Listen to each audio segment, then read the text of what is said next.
Okay, so we get asked, why are you doing what you're doing all of the time? People think we're absolutely crazy, that we've sold everything we own in the UK to come and try and find somewhere else for a better lifestyle. So I can understand why you all think, why are they doing it? So we're here now to tell you our exact reasons why we decided to leave. And it began, didn't it? It began when we were away. Yeah, it began about 6 months ago. The decision was made. Didn't take long at all to execute this whole plan, but we're down at a surfing festival and Emma said, right, that's it, let's sell everything we own to go and travel the world. And I was like, what are you on about? Like, how can we do that? We've got Tilly at school, we've got the house, we've got my job, your job, doggy, we've got like this whole life that we've built. We can't just go. But you just said none of that's real, none of that matters. No. Let's do this because this way of life doesn't suit us. So we actually did it. And maybe we are a little bit crazy. We are a little bit crazy, but I felt quite out of place, didn't I? So it started to, we started to not drink alcohol. We started to not go out, didn't we? We started to enjoy nature. We got a camper van. We enjoyed being outside. And we're spending more time outside than we were actually in the house. And then we were paying bills that were extortionate when we just wanted to be outside all the time in this tiny little living space. We prefer being outside in that tiny space compared to being in the house, and we were paying stupid amount of money for our mortgage, for our bills, our subscriptions, weren't we? The best way I can sum it up was we were going to work in jobs that we didn't really love to fund a house that we didn't really love. To pay bills that we didn't want to pay. To get Tilly to a school that we didn't want her to be in. Yeah, like our life just didn't make sense like that. So I can see why Emma came up with the thing, like the epiphany of let's get rid of all this and go and see what else is out there. And it was also like we just kind of just didn't fit into society in the UK anymore, because it's quite a drinking culture and party and eat on the weekend. The culture is like you go to work all week and then you get drunk on a weekend and then you reset and do the whole thing again on loop. And we just didn't fit into that, did we, anymore? No. And I was like, I kind of want to see what other cultures are like, how people are friendly, the people that want to be high on adrenaline and life and nature. And that's me. That's all of us. Yeah, like we want to be with them people. And I feel like England just wasn't doing that because everyone was so stressed out from being at work. By the time it got to the weekend, it was like on the bottle, and then Monday it was straight back to work. So it was all just like living for the weekend, and we didn't want that. We wanted to live every day, because also a huge push, wasn't it? What? It was me in healthcare, working in healthcare. Oh, yeah. So that's for me, seeing people so ill, and waiting for retirement or waiting for an opportunity to go and live a life. It just didn't make sense. I'm an occupational therapist as a professional background, and there was one story where I was telling Joe about a man that saved everything, all of his life, for his children. So he put everything into his house, everything he had, and then he needed care, and they took everything away from him. I was in that meeting with the social workers, and he took everything from this man. And he was like, I've worked everything, and this is for my sons. And from that point forward, what did I say? I was like, there is no way I am going to keep putting my money into a house that's going to be taken back into the system again. Yeah, it's a bit of an illusion, that whole... I was definitely caught up in that whole illusion, dream life of big house, nice cars, more money, more things, new things, better things. And I was like snowballing into that. Consumerism, isn't it? Yeah. And like now I'm out of that and I can see it from the other side, and I can see what freedom actually is and what life actually is. Like, I'm here to tell you guys watching this, that isn't the dream. All those things will not matter later in life. No way. You can have a nice big house, but you're going to be slaving away in the tax system to pay for it.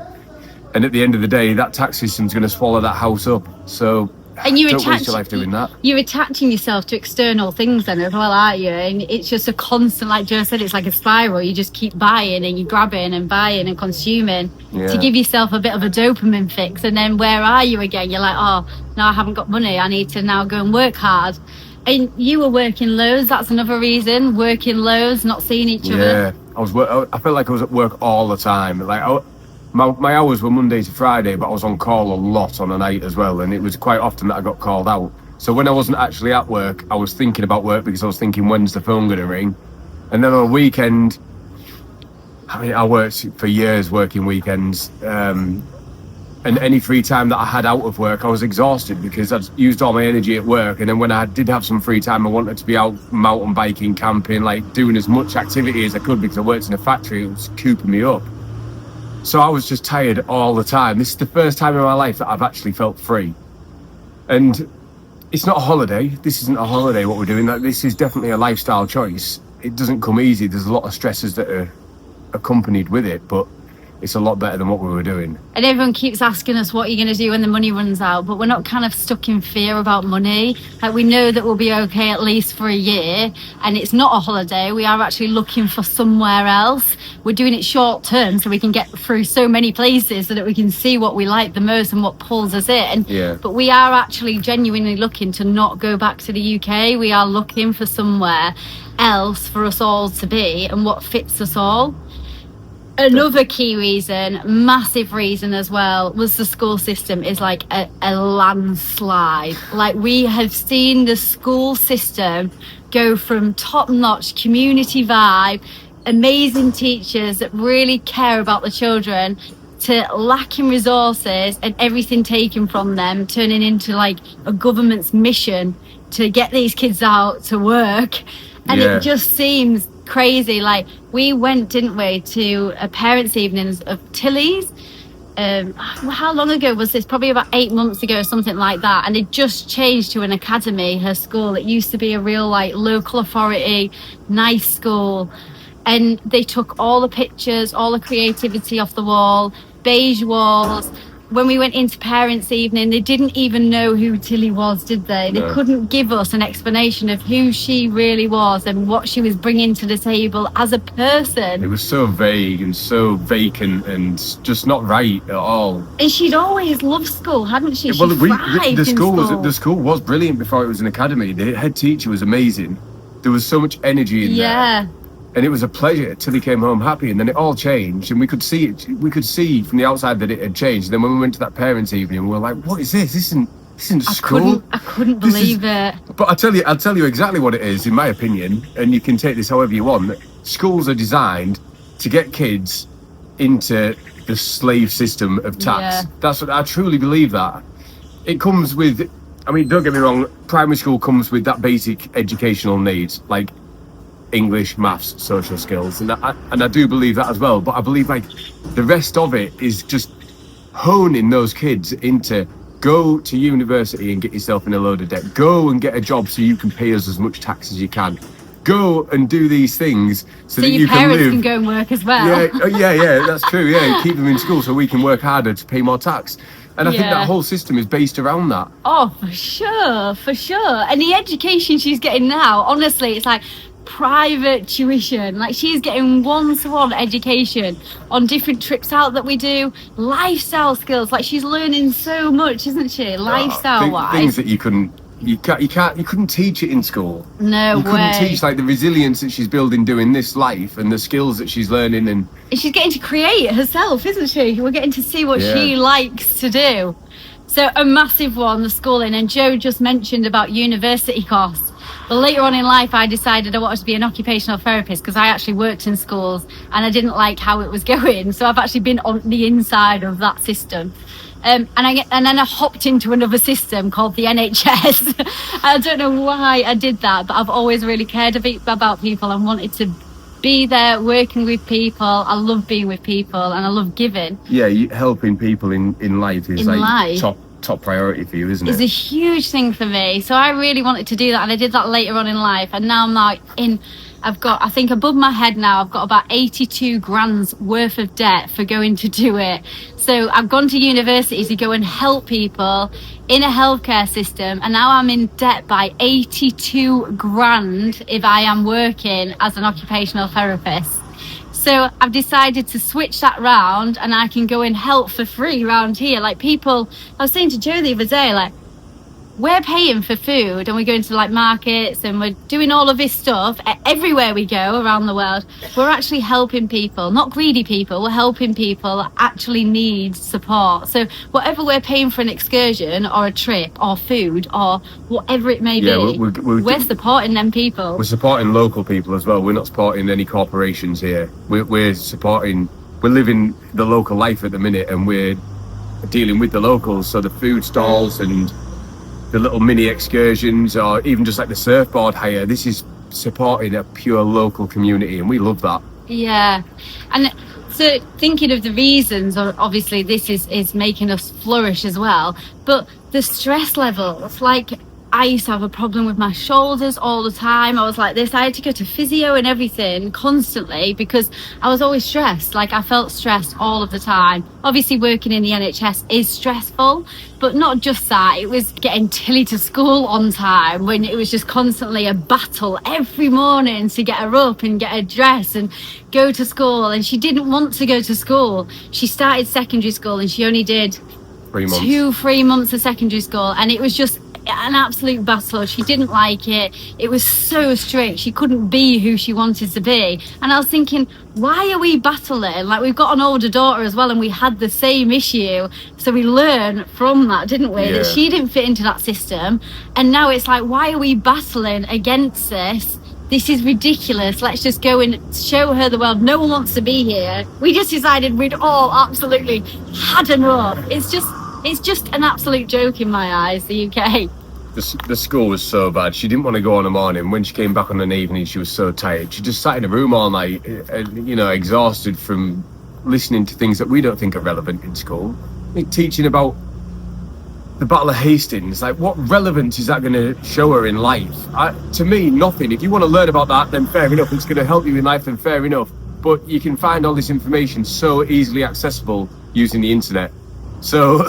And that's expanding, isn't it? Yeah, like AI and the internet. I think coming out here and teaching her language, culture, budgeting, forward planning, life skills, cooking is way more important to society than what school is going to teach. So that's just another major reason that we made this jump. For sure. And like Joe said, she'll go up to a room after school and everything, and she'll be talking to her friends on her phone and stuff like that, and she'll be on her phone all the time. And we're actually getting to see Tilly now because she's not just sat on her phone, and we can't be on our phones, can we? No, we can't, because doing this lifestyle, we're having to use eSIMs, and they're not cheap. No. So I think they're about £60 each. Me and Emma have got one, and that only gets you 20 gigabytes for a whole year. That's not per month like normal people watching this will think 20 gigabyte a month. We get 20 gigabyte a year, and we need that for things like maps, translate. You know, when you're stuck at some place and you need to speak to a local person and your Spanish doesn't go that far, we save our gigabytes for things like that. So we're not distracted at all by our phones. Social media, no, we don't go on it, do we? Obviously, we're on social media now showing you guys this, but this is like in the background. We spend our days out and about exploring without any internet or without any distraction. And it allows Tilly to be so creative. She's painting, she's making things, she's coming up with ideas, and so are we. We're coming up with ideas. We've actually got some really good ideas for this channel in the pipeline that we can't wait to show you guys. We think you'll absolutely love it. But we can come up with these creative ideas because we're not distracted by phones or telly or news. We couldn't do that at home. Like, we couldn't think about things that we enjoyed doing to create. And we like both love making this channel. We love inspiring other people, don't we? Yeah. And we both like work in the background on a night time. But like Joe said, in the daytime, we can't be on our phones, and we're talking to each other and we're talking to people, and we're just interacting. We're not distracted, and we're not consuming all of this stuff that's coming forward. Like, a lot of the stuff online is propaganda in my eyes as well. It's all false information. Like, what you're reading online is just there to distract you. Don't get tied up in that knot. we started when we started this. We stopped watching the TV. We stopped watching the news. We weren't on social media. We actually stopped doing that.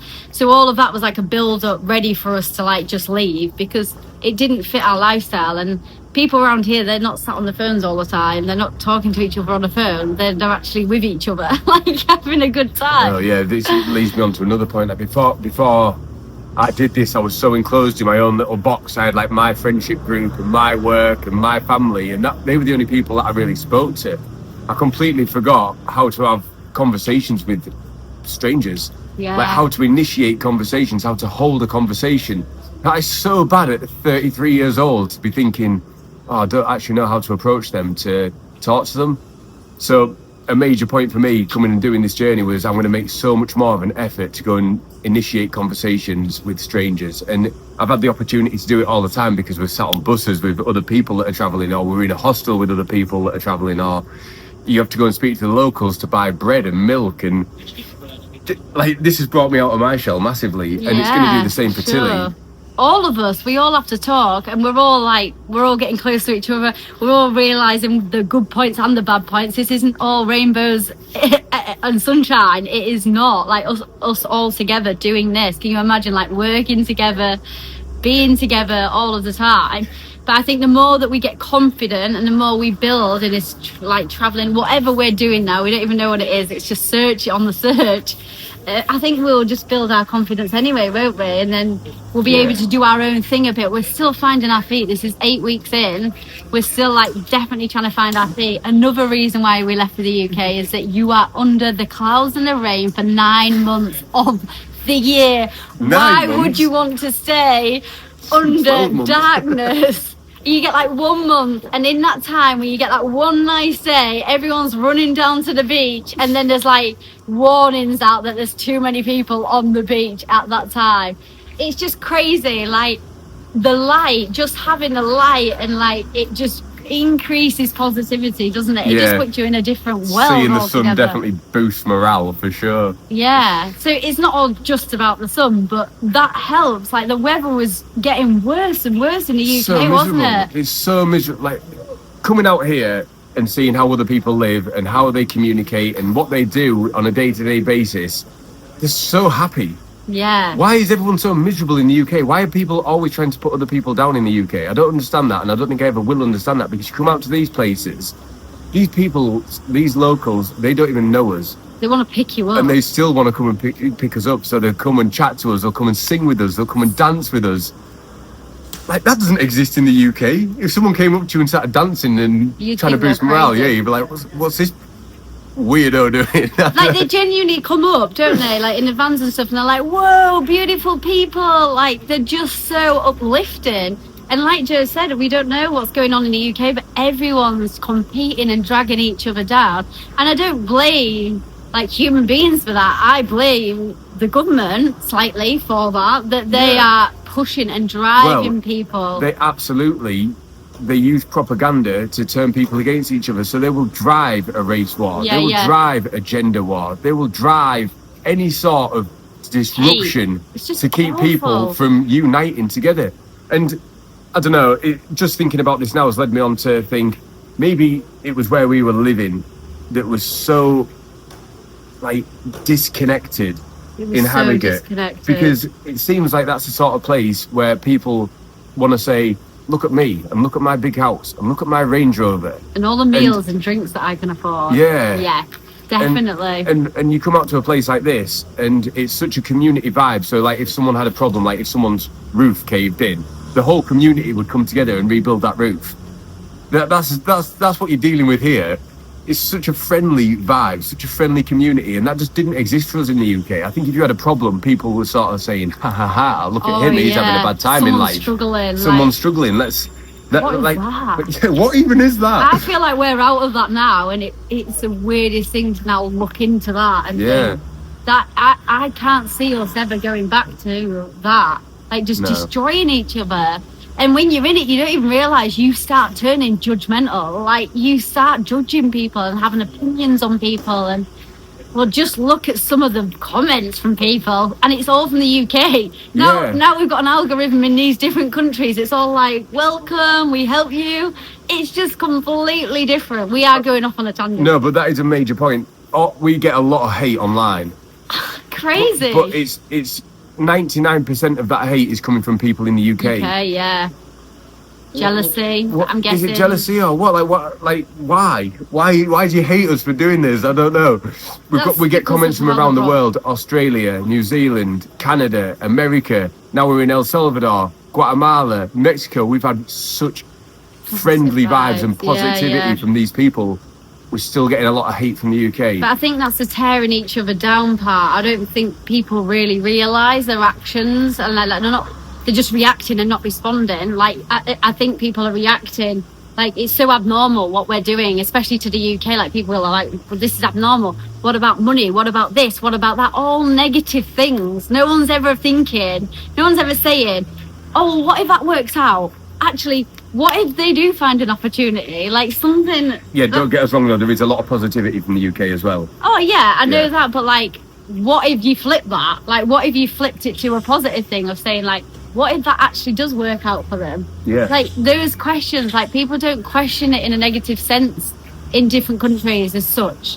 So yeah, and that scares me because we've been brought up in the UK, and I feel like we've been judgmental a lot of the time in our lives as well with people, and we don't want to be like that. So that's another massive reason, but we didn't really know that till we actually came out of the box and seen what other people are actually like. Yeah, and we're here to show you what we're experiencing. This is our diary that we're putting out to hopefully inspire other people in the UK to maybe just change your mindset just a little bit to see what can be possible in life.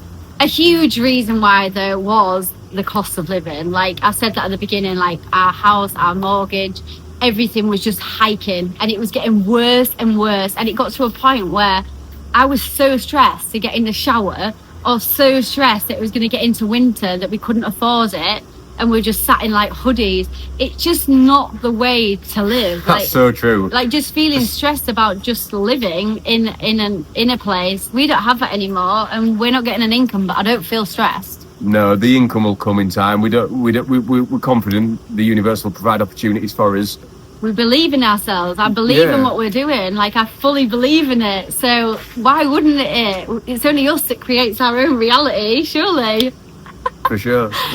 But yeah, the bills were big, weren't they? Yeah, there's a breakdown of like our cost of living in our budget video. You can go and watch that after this if you're interested in exactly how much we were paying in the UK versus exactly what we're spending now. And also every week we're keeping you guys on board with our budgeting. Oh yeah. So that you can see exactly what this costs. We document our whole lifestyle on here, and then we're going to document the real cost of what it actually is. There's no fake news here. I promise you, everything that we put on this channel is real.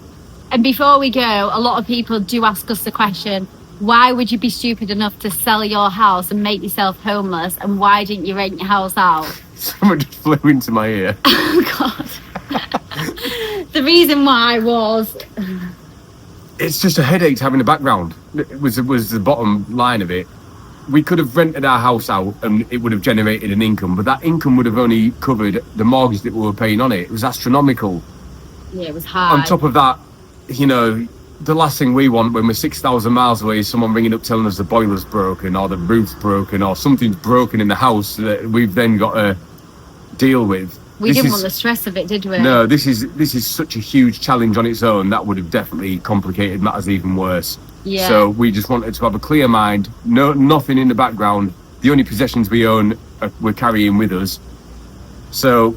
And we're not rich, guys. We're not rich doing this. We had a mortgage to pay off. We did not own our house outright. No. I think people think we had the whole house to sell. We had loads of family supporting us. We had no one supporting us in that sense. We sold our house. We got what we got from the house, which wasn't a substantial amount. No. And we just went for it. And we just said to each other, we talked about it, didn't we? And we were like, if it doesn't work out, it doesn't work out. We're going to leave ourselves a bit of a cushion of money. We're not stupid. I may come across as an airhead sometimes in my videos. But I am actually really switched on with money and budgeting. And that's why I'm here as well. And it's taken hard work to actually pay into a house and take the money out to actually do this. So we're going to blum and enjoy it along the way. So if you see us going on an excursion and you're like, oh, they're just on a holiday. Well, so be it then. We are on a holiday search and we're living our best life. So I can't really say anything more than that. No, the best way to say it is we're on the search for a better lifestyle with as much fun and adventure along the way as we possibly can. Who wouldn't want that? Within the budget. And you can see in our budget video what we've got to spend. We didn't want to wait till we were retiring and Joe's knees were gone from his work. Yeah. We wanted to do it while we are young and we can be energetic and we can throw ourselves off cliffs and we can surf into barrel waves. We can do all of that because luckily we've still got our limbs and everything are all still intact, luckily. Yeah. And we do have medical insurance. Do not take your health for granted. If you don't wait for retirement age, it might never come. If you've got something you want to do in your life, go out there and do it. Because just enjoy life. This is the biggest reason I've done this. Okay, I'm going to tell you right now. Imagine living with the regret of not doing it. Imagine saying in 40 years' time, I wish I'd gone and done that. Now, for me, that just isn't an option. I will never, ever put myself in that position where I would regret this. If this doesn't work out, fair enough, I'll go back to the UK, I'll go back into work, whatever. But at least I can say, you know what, I gave it a go. Yeah. And it's people, and also, like Joe's saying, like, no regrets.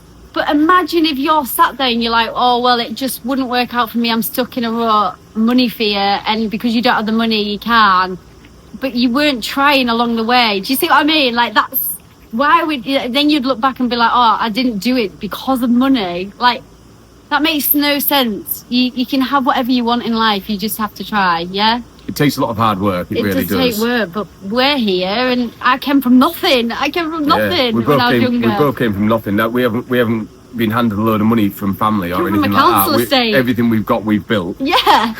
I've worked since I was 16 years old, and like we've had kids super young as well. So like Emma was holding the fort while I was away working. 17 years old we had our first child, so there is no excuse for this. We're not going to go into all of that, but as you can see, we're super passionate about this, and we do want to inspire others that you can do it if you really wanted to do it and have that freedom lifestyle. Freedom's more than money as well.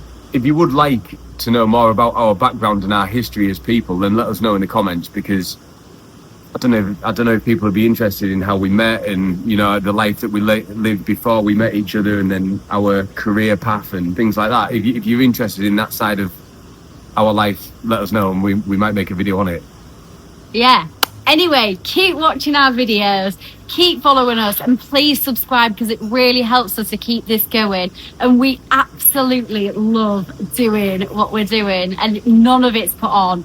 So keep following our channel. We love it. Yeah, thanks you everyone for the continued support. Yeah, thanks followers.